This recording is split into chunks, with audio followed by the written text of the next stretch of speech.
एक छोटे से गांव में दो भाई रहते थे। बड़े भाई का नाम विजय था और छोटे भाई का नाम रघु।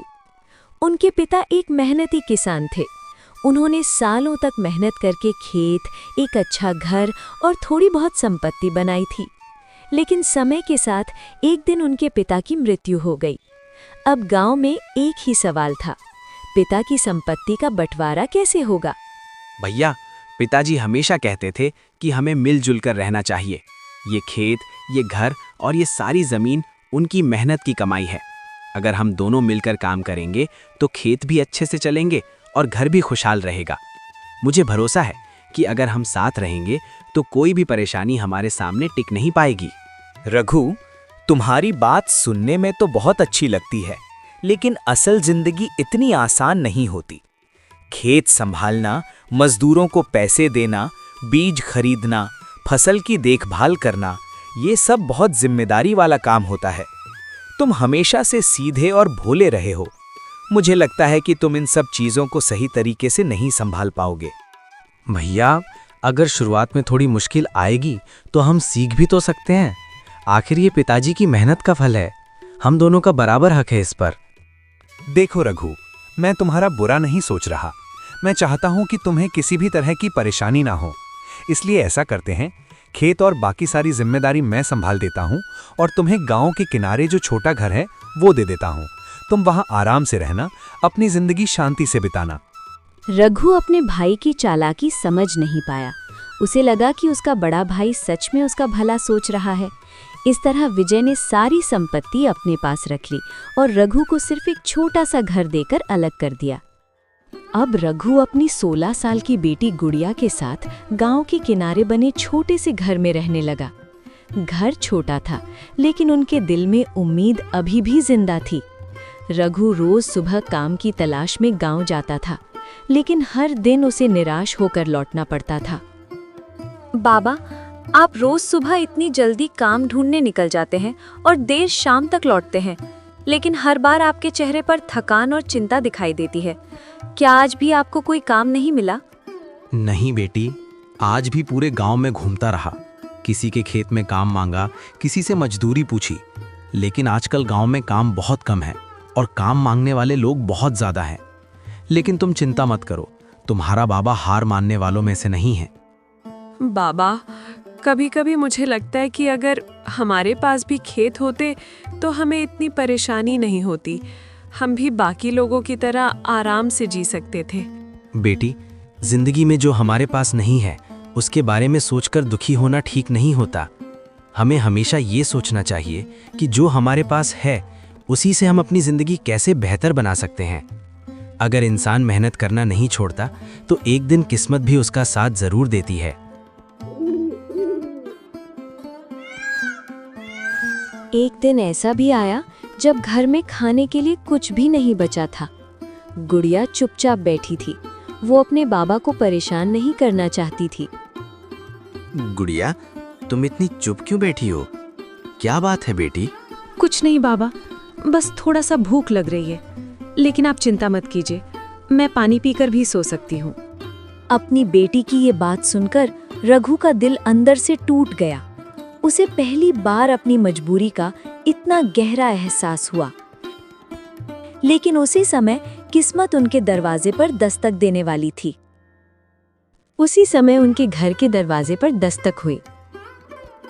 भाई, माफ करना, मैं दूर शहर से आया हूँ और शाम हो गई है। क्या मुझे आज की रात आपके घर के बाहर ही रुकने की जगह मिल सकती है? भाई, हम गरीब जरूर हैं, लेकिन मेहमान को मना करना हमें नहीं आता। तुम अंदर आओ और आराम से बैठो।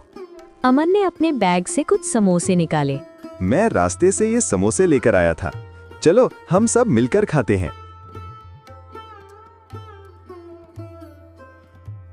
वाह, ये तो बहुत स्वादिष्ट थे। भाई, ये समोसे इतने स्वादिष्ट कैसे बने हैं? क्या तुम मुझे ये बनाना सिखा सकते हो? अमन ने मुस्कुराकर उन्हें समोसे बनाने की पूरी विधि बता दी और यहीं से रघु की जिंदगी बदलने वाली थी।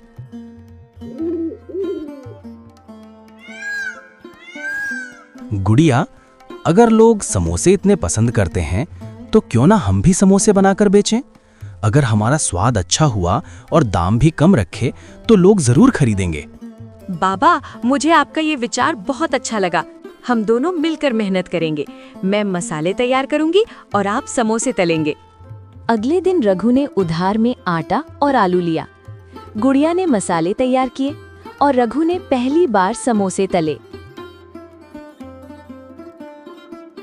बाबा, इन समोसों की खुशबू तो बहुत ही अच्छी आ रही है। मुझे पूरा विश्वास है कि गांव वालों को ये जरूर पसंद आएंगे। अब देखते हैं कि लोग इन्हें खरीदते हैं या नहीं। रघु ने सोचा कि अगर वो समोसे सस्ते दाम में बेचेगा तो ज्यादा लोग खरीद पाएंगे। उसने अपने ठेले के सामने एक बोर्ड लगाया, गरम समोसे 10 रुपए में 3 पीस। बाबा, आपने इतनी कम कीमत क्यों रखी? बेटी, हमारा मकसद सिर्फ पैसा कमाना नहीं है। हम चाहते हैं कि गांव का हर इंसान हमारे समोसे खा सके। अगर हम कम दाम में अच्छा स्वाद देंगे तो लोग खुद हमारे पास बार बार आएंगे। धीरे धीरे रघु के समोसे पूरे गांव में मशहूर होने लगे। लोग दूर दूर से आने लगे। भाई, 10 रुपए में 3 समोसे, इतने स्वादिष्ट और इतने सस्ते समोसे तो हमने कभी नहीं खाए। भाई, मुझे 40 रुपए के पैक कर दो, घर पर बच्चे भी खाएंगे। देखते ही देखते रघु के ठेले पर भीड़ लगने लगी। एक दिन विजय बाजार से गुजर रहा था। तभी उसने रघु के ठेले पर भीड़ देखी। ये कैसे हो सकता है? जिस रघु को मैंने एक छोटा सा घर देकर अलग कर दिया था, आज वही इतना पैसा कमा रहा है और लोग उसकी तारीफ कर रहे हैं। अगर ऐसा ही चलता रहा तो गांव में उसकी इज्जत मुझसे ज्यादा हो जाएगी। मुझे कुछ करना होगा। रघु के समोसे पूरे गांव में मशहूर होने लगे थे। हर दिन उसके ठेले के सामने लोगों की भीड़ लगने लगी। लेकिन ये सब देखकर विजय के मन में जलन और बढ़ने लगी। एक दिन विजय अपने दोस्त महेश से बात कर रहा था। महेश, क्या तुमने देखा है कि आजकल गांव के लोग किसकी बातें कर रहे हैं? हर जगह सिर्फ रघु के समोसों की ही चर्चा हो रही है। जिसे मैंने अपनी जिंदगी से अलग कर दिया था, आज वही मुझसे ज्यादा इज्जत कमा रहा है। लेकिन विजय, अगर वो मेहनत कर रहा है और लोग उसके समोसे पसंद कर रहे हैं तो इसमें बुरा क्या है? तुम नहीं समझोगे। अगर रघु का काम इसी तरह चलता रहा तो गांव में लोग मेरी नहीं, उसकी इज्जत करेंगे। मुझे उसका काम बंद करवाना ही होगा।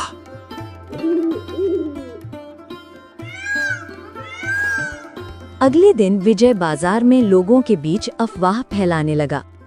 अरे भाइयों, क्या तुम लोग रघु के समोसे खाते हो? हाँ, खाते हैं। उसके समोसे बहुत स्वादिष्ट होते हैं। तुम लोगों को शायद पता नहीं है, रघु समोसे बनाते समय बिल्कुल साफ सफाई नहीं रखता। उसके घर में तो ठीक से पानी तक नहीं है। ऐसे में जो समोसे वो बना रहा है वो कैसे साफ हो सकते हैं? कुछ लोगों ने विजय की बात पर विश्वास कर लिया। लेकिन जब उन्होंने फिर भी समोसे खाए तो उन्हें कोई समस्या नहीं हुई।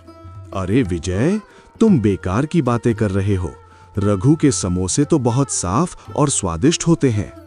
इस तरह विजय की पहली चाल नाकाम हो गई। जब अफवाह से भी कोई फर्क नहीं पड़ा तो विजय ने एक और चाल चली। उसने सोचा कि अगर रघु का ठेला ही टूट जाएगा तो वो समोसे कैसे बेचेगा। आज रात मैं चुपके से जाकर उसका ठेला तोड़ दूंगा, फिर देखता हूँ वो कैसे अपना काम चलाता है। रात के समय विजय चुपके से रघु के ठेले के पास पहुंच गया।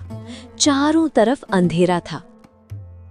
बस अब एक जोर का धक्का दूंगा और ये ठेला जमीन पर गिर जाएगा। लेकिन जैसे ही विजय ने ठेले को धक्का देने की कोशिश की, उसका पैर फिसल गया और वो जोर से जमीन पर गिर पड़ा। मेरी टांग! अगली सुबह गांव के लोगों ने विजय को ठेले के पास घायल हालत में देखा। जब लोगों ने पूछा तो सारी सच्चाई सामने आ गई।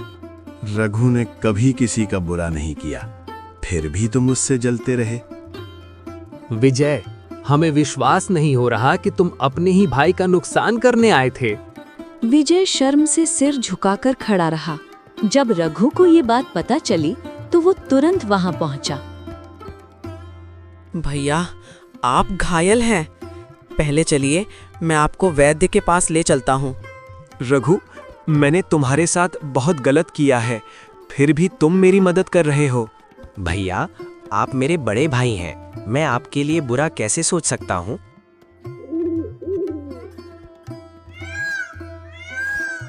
बाबा, याद है जब हमारे पास खाने के लिए भी कुछ नहीं था? आज देखिए लोग दूर दूर से हमारे समोसे खरीदने आ रहे हैं।